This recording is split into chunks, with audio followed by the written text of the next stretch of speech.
What's the worst pain you've ever felt? Gout. The foot swelled up massively. It was bright red and hot to the touch. Touch was the last thing I wanted. Just having enough air movement to shift the hairs on my foot was excruciating. Unbelievable pain that I couldn't escape from. I swelled so much that when it finally went back to normal, the skin sloughed off, like I had had a massive sunburn. I could feel every heartbeat, painfully, in my foot. I want to go call my dad now and apologize to him. He has complained about gout pain for years. I always thought he was exaggerating because he's a hypochondriac, but apparently he is not. Thanks for opening my eyes, kind stranger. Sorry you went through that. In med school we learn that gout is classically so painful that a sheet touching it can set off agony. Getting my femur crushed, not broken. It's the worst pain.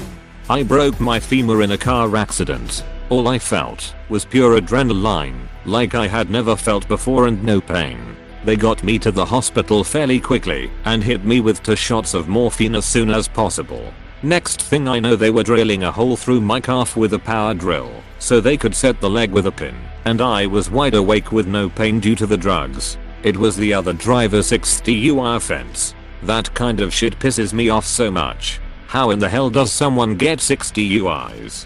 Guess your femur/life isn't worth more than that dumbass's ability to drive. Trigeminal neuralgia, also called the suicide disease. I'm one of the lucky ones though that it improved with treatment, so I only had it for about a year.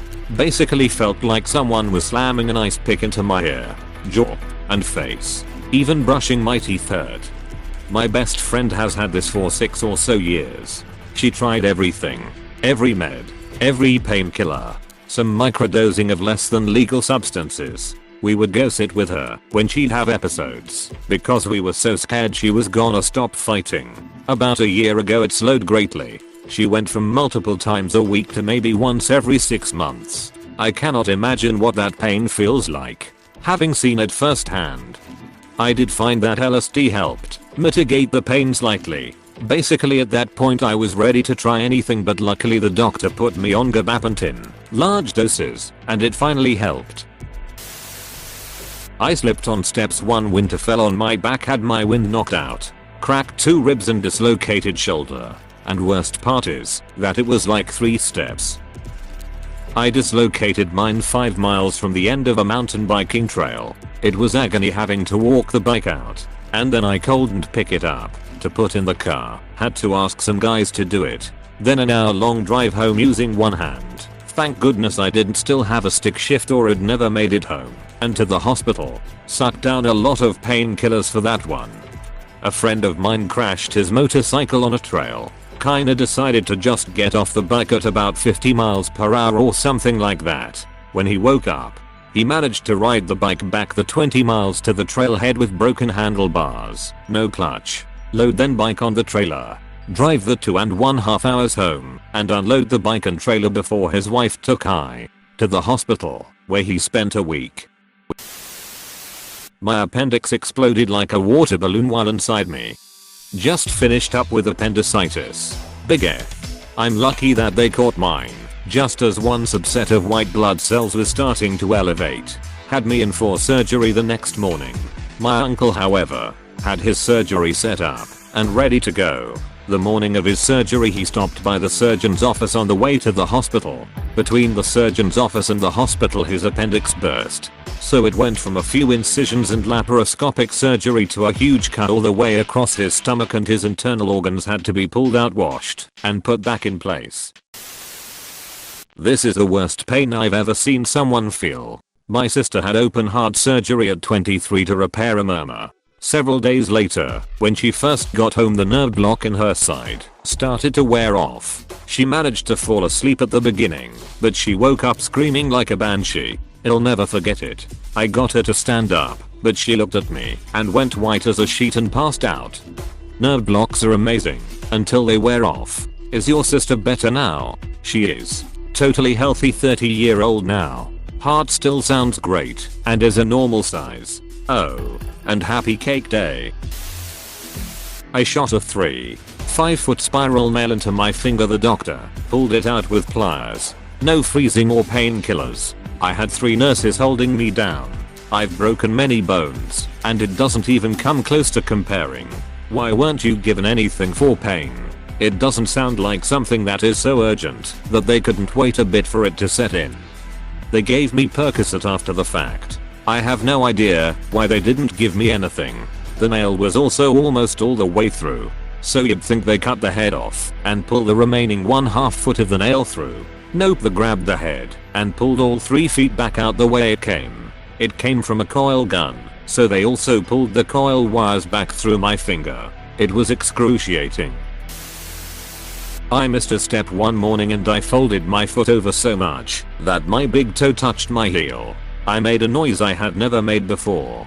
It was like a dying rabbit who was into finished death metal. I yiked when I read this. Oh god, I can almost imagine the pain. A 5-foot section of my small intestine became strangulated and died. 20 times more painful than an 8mm kidney stone. Wait, 8mm? I didn't think they got that big. I don't think you can even pass one of those. I was ice skating and going through a major growth spurt when I was 13.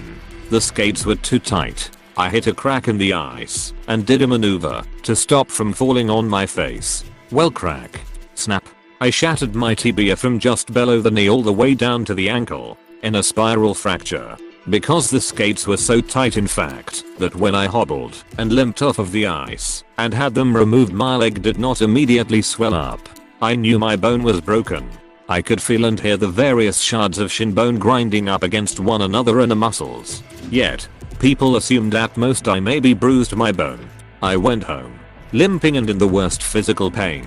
My father said I was okay. But after about 12 hours and the pain just getting worse, I finally was taken to the ER, where I learned I fractured my leg in 8 different spots on the tibia. I had to get metal pins put in, and was in various casts for 4 straight months and a boot for 2. Why is it that no one ducking listens when you break a bone? I broke my ducking pinky and ring finger sliding across a waxed kitchen floor head first. Don't ask. I was 8, and for a whole day everyone was like, "You're fine, it's just swollen." Then they got raised and oh my gosh, how did that happen?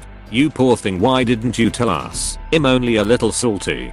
I broke my wrist at about 11 roller skating in the alley to the point that the bone slid out of my skin. On the walk back home it slid back in and was concealed, so my mom insisted it was just cut. When it started to swell it was just a twist. When it turned black, it was a bad contusion. After a week of pain and not being able to write in class, shout out to Adam N, she finally took me to the ER where they confirmed the break. She still to this day denies ever not believing me or making me wait. Trigeminal neuralgia. It's called the suicide disease for a very good reason. It felt like my jaw was being crushed in a vice. The pain is beyond description. An episode would last for 8 to 10 hours, and no painkiller touched it. I would hit my head on things trying to knock myself out. For comparison, I was getting an X-ray for a bad backache, and when I gave the urine sample you have to give first, the tech saw that I had stones in it. Kidney stones. My bad backache was ducking kidney stones. TN really recalibrates your pain meter. Nothing goes past a 6 anymore. I had brain surgery 9 years ago to fix it, and it's the best damn decision I ever made. I'm nervous because it's often not a permanent fix, and I'm afraid it will come back, but I'm so thankful to be pain-free for now. Completely different thing with a similar nickname for me. Cluster, or suicide headaches. I'm happy that you're now pain-free. What do you use for pain treatment? I can't remember the name, but a book I had read talked about using shrooms as a treatment. The man they interviewed talked about taking a trip every month or so, and it prevented his cluster headaches. Probably the time I jumped onto the seat of my bike and actually just sat on my testicle. I had to walk off the second-hand pain I felt reading this. I don't have testicles, and I felt that. Ouch. I sat up to leave after a meeting at work and my entire back seized up. It was all I could do to make it home. I had to lay on the couch in a weird position just to experience no pain. The slightest movement, even lifting a fork, and my back would seize up again. I finally forced myself that night to go to the because my mind was racing with what it could be. X-rays showed nothing, so I don't know to this day what happened. It was about a week before I could fully move. Worst pain I've ever felt. I had similar. My back started to seize for no reason whatsoever while I was still doing dishes. I cried out in pain and surprise and just hit the floor like a sack of bricks. I couldn't even catch my breath to explain what had happened. I was just in so much pain. It would ease off just enough for me to be able to function, and it had hit again, and my legs would literally collapse like my spinal cord had been severed. It hurt worse than giving birth. Yeah, the muscle spasms like that can happen for no obvious reason.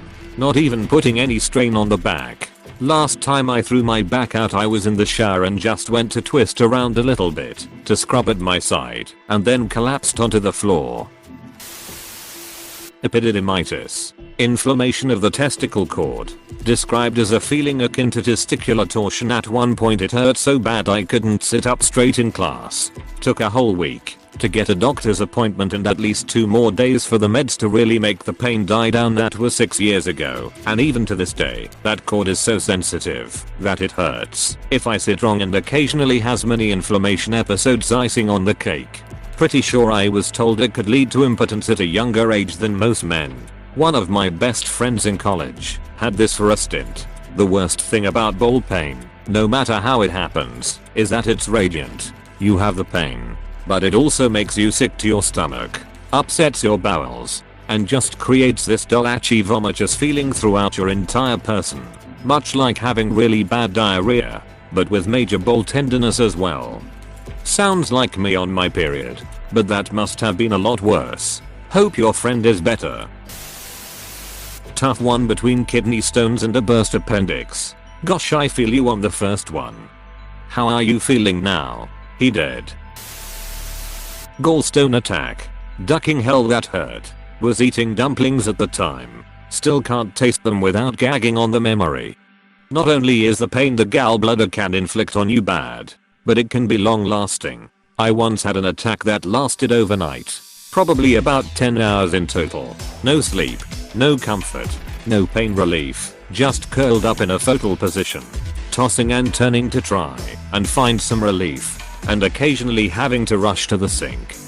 Yup, I had a few that lasted 10 hours. I would just be curled up in bed sobbing all night. My mom dragged me to the ER one morning. When she saw me, they refused to do anything and kicked me out saying they had actual sick people to attend to. The month before I went to the same ER with gallstone symptoms and jaundice. They told me I had a sprained back and sent me home. Spent too long with jaundice and pain while waiting for a doctor to see me without health insurance, and the whole time I had no idea what was wrong with me.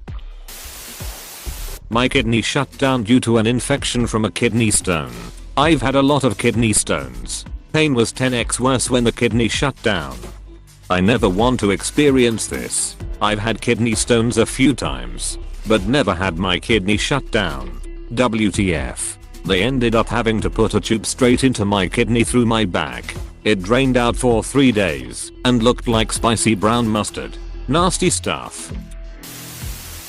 When I was a kid I was standing on the corners of a wooden box balancing myself when I fell and slammed my lady bits right on the edge of the box. Falling on it actually wasn't the worst part. It was trying to pee afterwards. It felt like I was pissing glass.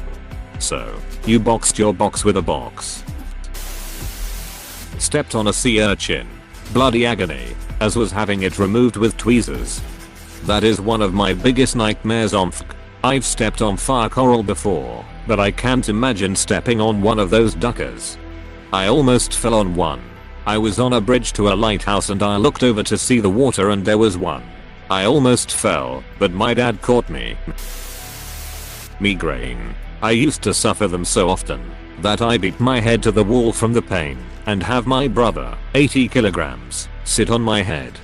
When I had appendicitis they kept asking me to rate my pain on a scale from 1 to 10, and I was like, I don't know what to tell you my dudes. It doesn't hurt nearly as bad as a migraine.